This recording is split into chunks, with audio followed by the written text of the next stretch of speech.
Alrighty guys, so what I'm going to do now is I just want to open the door to show you what's going on. We're probably going to get some smoke as soon as I do this. It's the way it works. But there she blows. Still got some lumber that I should push onto the flames. So I'm going to do that. I got my I got my poker set. My dad was graciously enough to give to me, I guess, generously.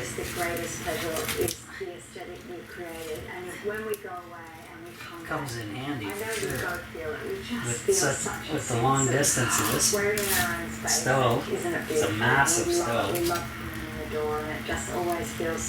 There we go. So that works out just dandy.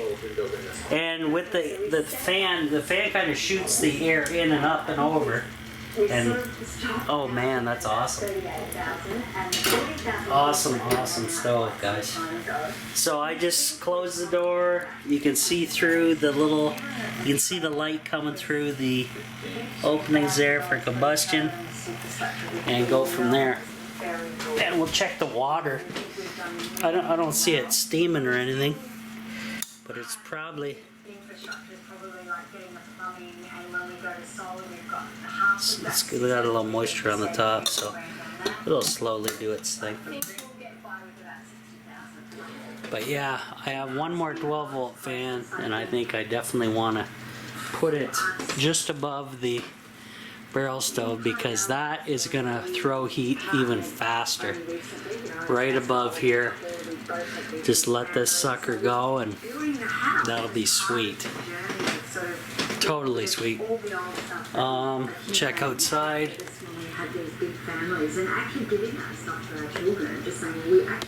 See that okay? For me, that's a really important part of burning fairly clean there. And we're getting up to 78 in here. Yeah, just having what's meaningful and pretty wild, guys.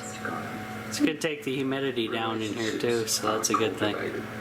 Sweetness. Alrighty guys, so look at this, 84 degrees Fahrenheit or 28.6 degrees Celsius in here, and still on the same amount of wood from the very get-go. This, I don't know guys, that sounds like it's pretty efficient to me. I guess a lot of people are kind of iffy on barrel stoves because they think, well, how efficient are they? I think we're proving it right here. Let's take a look, see what's going on inside. A little bit of smoke, always. She's still cooking. And unbelievable. Now I got a little bit of paint coming off the front, but nothing really to worry about. To be honest. But the trick with this is you got to kind of build your fire and start your fire past the midway point, because that way you're going to go starting your draft, you'll go up the flue, and then this area is kind of like where the air is just going to pour in. And now I'm going to get some questions on why am I using a fan to blow air in here. It's not making the fire hotter because it's not like a jet stream of air going in there. It's just giving a little bit of aid to the draw of the oxygen through those tiny little holes to keep the fire going. That's basically what that is, and that's fine. So I can use this fan as a permanent fixture here to enjoy fires, and it's nothing special. Lithium power pack. This fan will run for a couple days on that. I got it pressed up against the cement board, and it's tilted on an angle so the air goes through these ports, and that's all I'm doing. And by the time it gets in there, it's not like it's making a forge out of the barrel stove or anything by loading it with air. It's just helping to keep this thing from smoldering out and getting smoky. So that air is just being pushed in back towards the fire to maintain it. And so far so good, guys. Like, this thing is just roasting me in here. And on one load of lumber, guys, that's freaking awesome. Pretty awesome stuff. I know I was supposed to leave a while ago, but I'm just kind of letting the fire burn down type of deal. But, and then remember, guys, it's that temperature even with some windows open. Got this one open and got the far one open as well. So yeah, it can keep up its pace for sure. So when winter hits, we'll see how well it does. And like I said, the floor, guys, absolutely toasty warm. Even back to this, we're still walking and it's nice and toasty. About here is where I noticed a little difference, but that's pretty far from the stove. But like I said, one load of wood, pretty amazing stuff. So I'm guessing through a winter I'm gonna need more than what I have, obviously, stockpiled wood, but I got enough as a trial basis for this coming winter just to see how well I do. And in the future, I'll know exactly how much lumber I need to purchase or gather by whatever means necessary. So that's pretty sweet. Gotta love that. And my dad's gonna love that because in the wintertime, my dad loves to stay nice and toasty warm. So when he's over, he'll be like pretty impressed with this. So that's pretty sweet. All right, that's it for now. Alright guys, pretty overcast still, only about 10 amps coming in. I shut all my entertainment stuff down, just left one fan in the fridge/freezer going as usual. And what I did was I dampened down, I closed the combustion air off for the fire, and I disconnected the lithium pack to charge it up. And I'm just going to leave it as is. It should just smoke out by itself, and leave the fan going, obviously. And the area around here is so warm that I could easily just leave wet clothes around here to dry as some sort of dryer, because unbelievable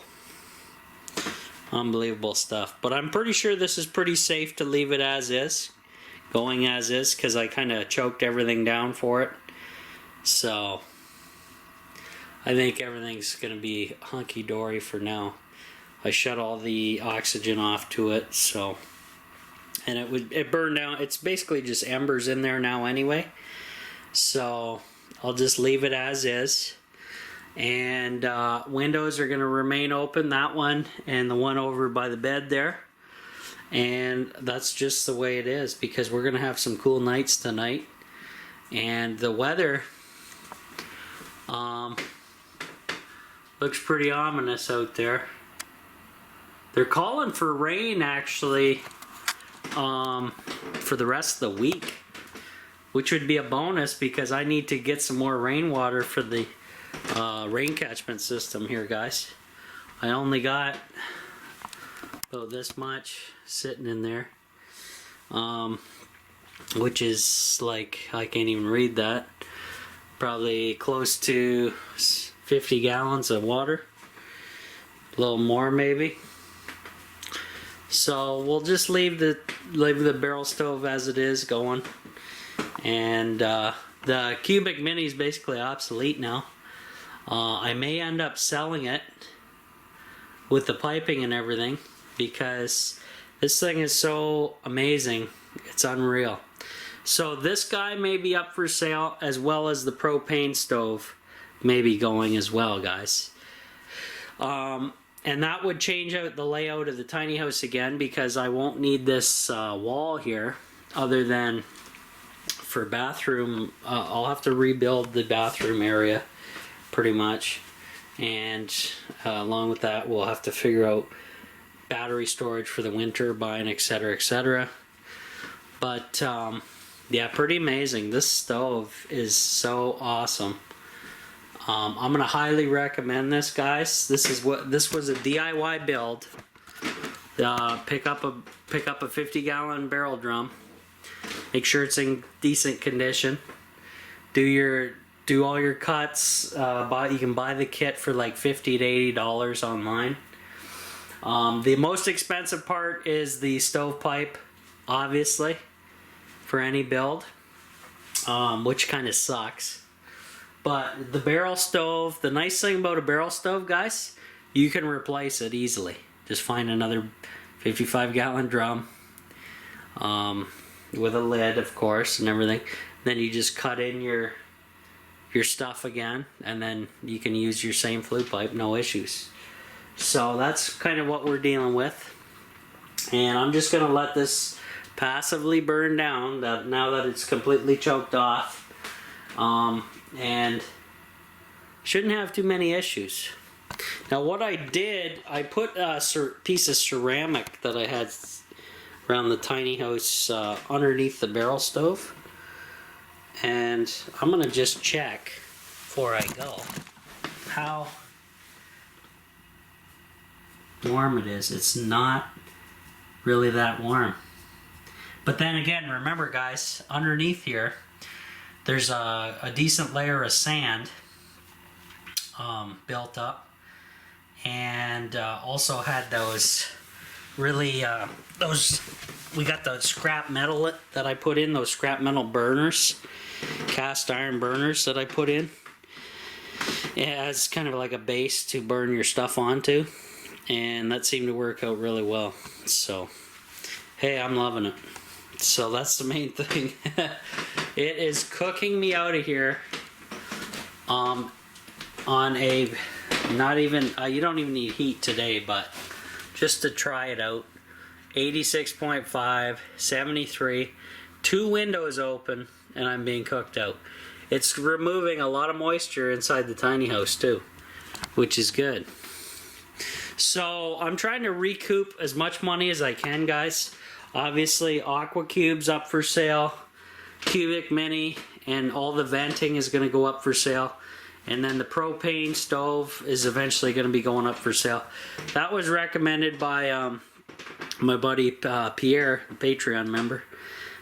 He said, yeah, just sell this guy now. And then you'll have a decent layout. And actually, then I can move the elliptical on this side, which would be a bonus. And then just do whatever I can here on this wall. So Cubic Mini Grizzly did not work out. Does not work in large spaces whatsoever. Gotta have something like this. So I'm gonna think about selling that, probably not this winter, but going into next year, as well as the propane stove.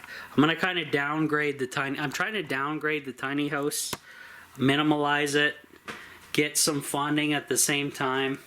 Because basically, guys, I'm out of work right now, probably for a few months, and I'm just doing the penny pinching as much as I can. That's the way it is. But super impressed with the barrel stove. It's literally going to cook me out of here during the winter. Now, remember guys, I had to shut this off, damp down the air to this unit, because if I would have left it kept going, we would have hit 90, 95, 100 in here, and with windows open, and yeah, that's a little too much for me, but that's gonna work awesome. And I found the little trick there with the fan. Just to maintain the fireplace, which is sweet. That's gonna work awesome. And guys, I can't really say anything bad about this, other than the most expensive part was buying the vent kit. Triple stainless wall stainless steel pipe out the window there, or out the side of the tiny house. And yeah, that's what we're dealing with. So all this, this is going to cook me out of here. And like I said, I'm going to put a ceiling fan directly above this. And that's going to make even a hell of a difference beyond the ones that I shut down. It's just going to roast. And that's what I needed from the start in the tiny house. Like I said, I had no plan or anything like that, guys. I was just experimenting to see what exactly I could get to work for this tiny house build. I didn't have a floor plan. I didn't have anything. I just said, hey, I want to get off the grid. What's the best way to do that? Blah, blah, blah. So hopefully when I sell the cubic Grizzly and the propane stove, that'll give me a decent chunk of money in order to put towards whatever else I need here at the off-grid tiny house.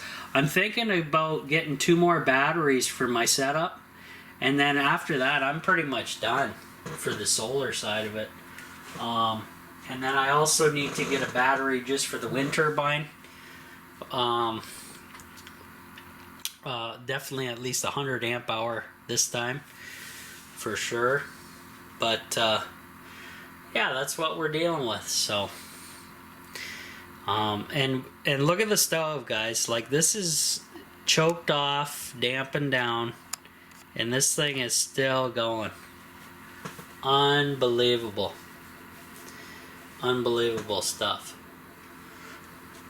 And yeah, I think I'm gonna call it a day here, guys. I got some work done. I kind of relaxed a little bit as well, and really can't beat that, because that's all I can do at this point in time. So I'm kind of just flipping stuff, getting the tiny house kind of whipped into shape slowly but surely, and doing what I can do. So we'll see you guys on the next one.